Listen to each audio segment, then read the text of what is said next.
Hello বন্ধুরা, আশা খামারের পক্ষ থেকে আপনাদের সবাইকে আন্তরিক অভিনন্দনের শুভেচ্ছা জানিয়ে শুরু করলাম একটা নতুন পর্ব।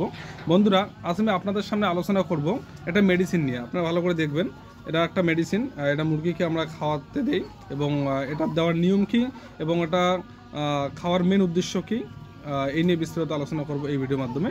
তো আপনারা ভিডিওটি শুরু থেকে শেষ অবধি ভালো করে দেখবেন। যদি ভালো লাগে অবশ্যই লাইক কমেন্ট শেয়ার করবেন এবং আশা করি নতুন দর্শক হয়ে থাকেন অবশ্যই চ্যানেলটি সাবস্ক্রাইব করবেন, পাশে বেল আইকনটি প্রেস করে অল করে রাখবেন নতুন ভিডিও পাওয়ার জন্য। তো যাই হোক বন্ধুরা, বেশি কিছু আপনাদের বলবো না, আপনাদের শুধু সংক্ষিপ্তভাবে আমি এই আলোচনা করব এই ওসমিন নিয়ে, ওসমিন সাসপেনশন নিয়ে। এটা আমার হাতে যেটা আপনারা দেখতে পাচ্ছেন, এটা 450 ml এর। এটার প্রথমে যদি রেট আমি আপনাদের বলি, 180 টাকা রেট আছে। তো 180 টাকা রেটের এই মেডিসিনটি আপনাদের মেইনলি ব্যবহারের কারণটা আমি আপনাদের সামনে আজকে এই ভিডিওর মাধ্যমে তুলে ধরবো। দেখেন বন্ধুরা, এখানে ওসমিন সাসপেনশন একটি খনিজ পূরক যা সাধারণ গবাদিপশু মুরগির খাদ্য মিশিয়ে দেওয়া হয়। এটি বিভিন্ন ধরনের খনিজ পদার্থ ধারণ করে যা মুরগির স্বাস্থ্যের জন্য অত্যন্ত গুরুত্বপূর্ণ। তো এইখানে কিন্তু আমি কয়েকটা পয়েন্ট আপনাদের সামনে তুলে ধরবো, যে পয়েন্টগুলো আপনারা ভালো করে শুনবেন। এগুলো আমার ব্যক্তিগত কথা না, এগুলো আমরা প্র্যাকটিক্যালি পেয়ে থাকি এবং আমরা এগুলো নোট ডাউন করে থাকি। এবং এগুলোর অ্যাকচুয়ালি যে এই মেডিসিন কোম্পানি বা যারা মেডিসিন তৈরি করে, কেন তৈরি করে, এগুলো ইন্ট্রোডাকশন আমার কাছে আমি কতগুলো কালেক্ট করছি সেই নিয়ে কিন্তু আপনাদের সামনে আমি তুলে ধরবো। তো এখানে কেন ওসমিন সাসপেনশন ব্যবহার করা হয়? খনিজের ঘাটতি পূরণ। মুরগির খাদ্য প্রায় কিছু খনিজ পদার্থ ঘাটতি থেকে ওসমিন এই ঘাটতি পূরণ করে। তাহলে প্রথমত আমরা যেটা পয়েন্ট পাইলাম সেটা হলো কি, মুরগির খাদ্য প্রায় কিছু খনিজ পদার্থের ঘাটতি থাকে। মুরগির যে খাবার আমরা দেই সেই খাবারে কিন্তু কিছু খনিজ পদার্থের ঘাটতি থাকে, যেটা এই ওসমিন দ্বারা পূর্ণ হয়। হাড় ও সেলের স্বাস্থ্য। ক্যালসিয়াম, ফসফরাস ইত্যাদি খনিজ পদার্থ হাড় ও সেলের ব্যবস্থার জন্য অত্যন্ত গুরুত্বপূর্ণ। ওসমিন এই খনিজগুলি সরবরাহ করে থাকে। তো হাড় ও সেল মানে কোষ, আপনারা জানেন সবাই।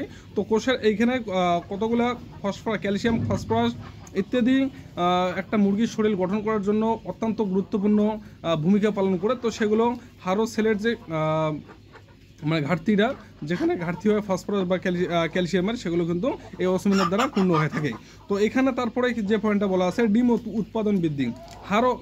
সুস্থ হাড় ও সেল থাকলে মুরগি ভালোভাবে ডিম দিতে পারে। তো একটা মুরগি যখন ডিম দেয়, তার হাড় ও সেল কোষ যদি ভালো থাকে, তাহলে কিন্তু ডিম আলটিমেট তুলনামূলক যেটা অ্যাকচুয়ালি হিসেবে আমাদের পাওয়ার কথা কিন্তু অনেকেই পাই না, সেটা কিন্তু সমভাবে আমরা পেয়ে যাবো এই ওসমিন মেডিসিনটা আমরা ইউজ করলে।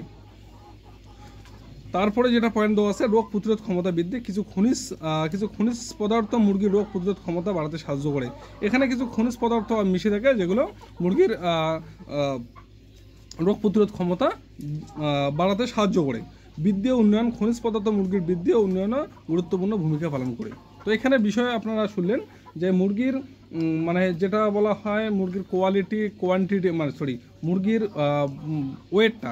ওয়েটটা যদি আমরা বাড়াতে চাই, তাহলে কিন্তু আমাদের এই ওসমিন মেডিসিনটা আমাদের কিন্তু ব্যবহার করা খুব জরুরি।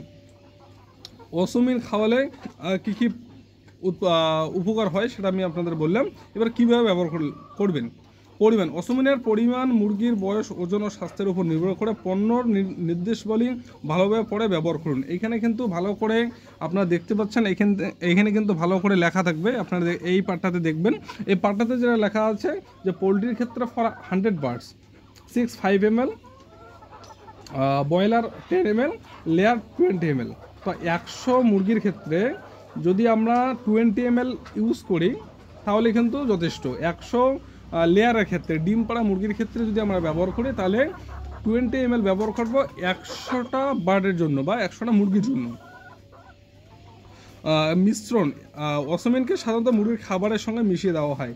এখানে আপনারা চাইলে কিন্তু জলের সঙ্গে মিক্স করে দিতে পারেন, যেহেতু ফিড বা অন্যান্য খাবারের সঙ্গে মিক্স করাটা খুবই অসুবিধাজনক। কারণ 20 ml কোনো একটা খাদ্যে মিশাতে গেলে, ধান বলেন ফিড বলেন, কোনো একটা খাবারে মিশতে গেলে কিন্তু সমভাবে পাবে না। তাই আপনারা পানি ও জলের সঙ্গে, অর্থাৎ যে পানি আপনার খেতে দেন সে পানির সঙ্গে খেতে মিক্স করে খাওয়াতে রাখবেন।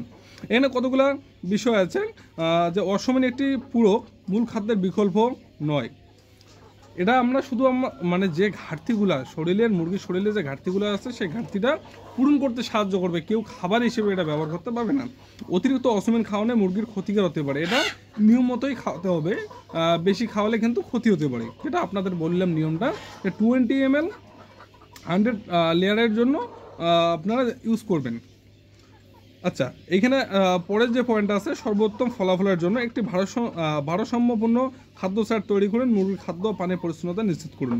এইখানে বিষয়টা হলো যে আমি যে আপনাদের ইন্ট্রোডাকশনটা বললাম, এটা কিন্তু আমার ব্যক্তিগত কথা না, এটা আমি একটা ইন্ট্রোডাকশন মানে এই অসমিন কোম্পানি যে আমাদের যে নিয়ম বলছে এবং যেটা বলেছিল যে মানে আমাদের ইন্ট্রোডাকশনে যেটা বলা আছে যে কি মানে কি কি উপকার পাওয়া যাবে এবং এটার গুরুত্ব কি, তো এই গুরুত্ব কিন্তু আপনাদের কাছে আমি তুলে ধরলাম।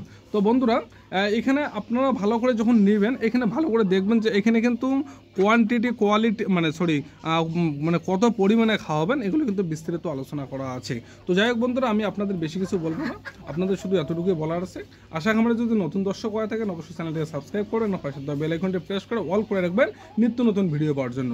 এর পরবর্তীতে আমরা অন্যান্য মেডিসিন নিয়ে আপনাদের সামনে আলোচনা করব, তাই আপনারা অবশ্যই চ্যানেলটিকে সাবস্ক্রাইব করতে ভুলবেন না। ধন্যবাদ, ভালো থাকবেন, সুস্থ থাকবেন, দেখা হবে পরবর্তী কোনো নতুন ভিডিওতে।